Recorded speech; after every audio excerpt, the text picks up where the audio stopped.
Praise the Lord. கர்த்தருக்கு ஸ்தோத்திரம். இன்றைய வசனம்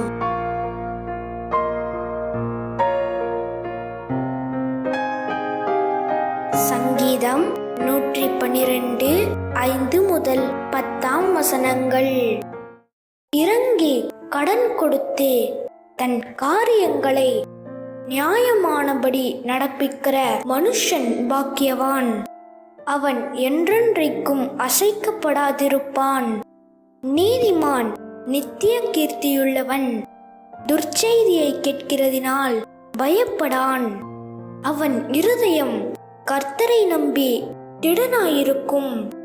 அவன் இருதயம் உறுதியாயிருக்கும்.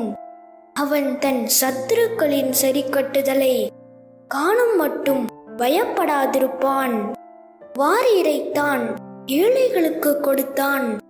அவனுடைய நீதி என்றென்றைக்கும் நிற்கும். அவன் கொம்பு மகிமையாய் உயர்த்தப்படும். துன்மார்க்கன் அதை கண்டு மனமடி வாங்கி தன் பற்களை கடித்து கரைந்து போவான். துன்மார்க்கருடைய ஆசை அழியும்.